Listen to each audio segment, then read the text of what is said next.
আসসালামু আলাইকুম ওরহমতুল্লাহি তাআলা ওয়া বারাকাতুহু। নামাজ নিয়ে একটি শিক্ষণীয় ভিডিও। আমরা অনেকেই আছি নামাজ তাড়াহুড়ো করে পড়ি।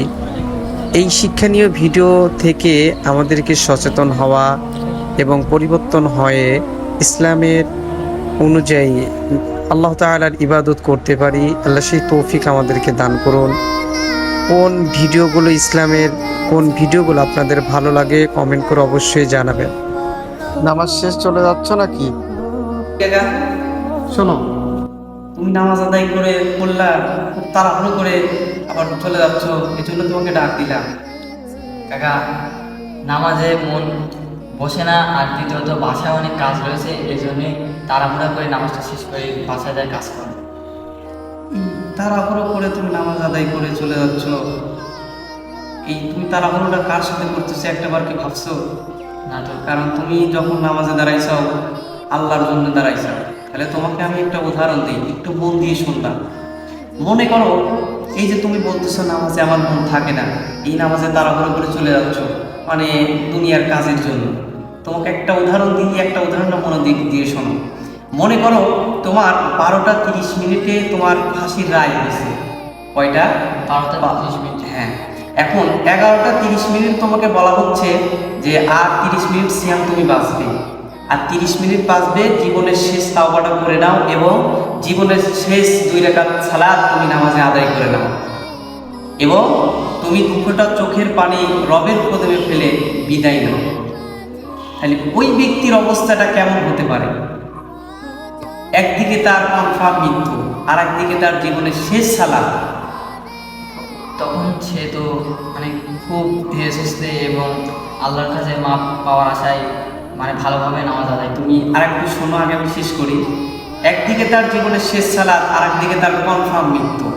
যখন সে আল্লাহু আকবার বলে নামাজে দাঁড়াবে, তখন সে সূরা ফাতিহার মধ্যে তার জীবনের সমস্ত মজা খুঁজে পাবে।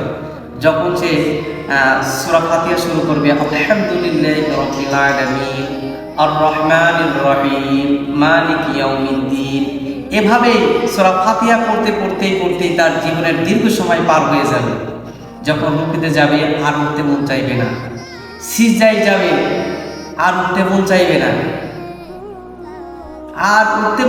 না, কারণ তার ভিতরে একটাই কাজ করবে, এটা আমার জীবনের শেষ সালাত। এই 2 রাকাত নামাজ আদায় করতে করতে তার ফাঁসির সময় নিকটবর্তী হয়ে যাবে, মৃত্যুর দিকে সে চলে যাবে, তার জীবনের শেষ সালাত।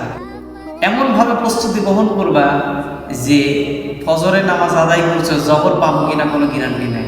জহরের সালাত আদায় করছো, আসর পাবো কিনা কোনো গ্যারান্টি নেই। আসরের সালাত আদায় করছো, মাগরিব পাবা কোনো গ্যারান্টি নেই।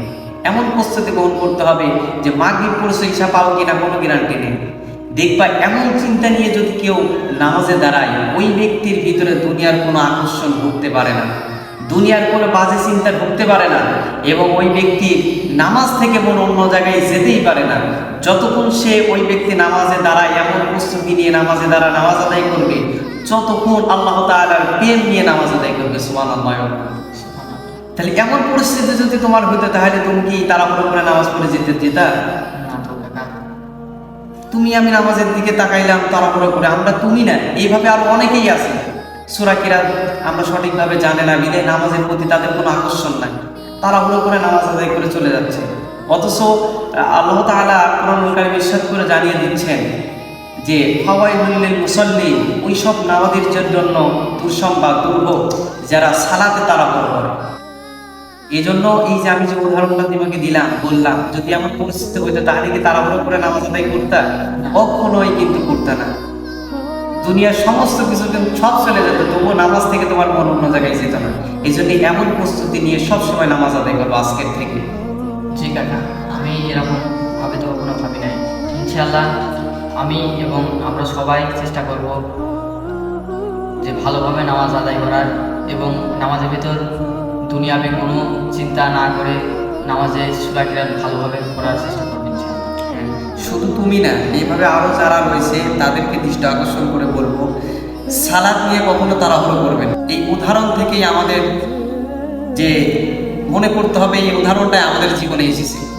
যেমন আর একটু যদি বলি, মনে করো যে এই তোমাকে যদি বলা হয়তো আজকের দিনটাই তুমি বাঁচবা, কালকে তুমি বাঁচবা না, যদি এটা জানতে, তাহলে এই আজকের দিনের সালাত বা আজকের দিনটাকে কোনো খারাপ কাজে ব্যয় করতে পারতা না। এই জন্য তোমাকে সবসময় এইটাই মনে রাখতে হবে, কখন রবের ডাক এসে যায় বলা যায় না।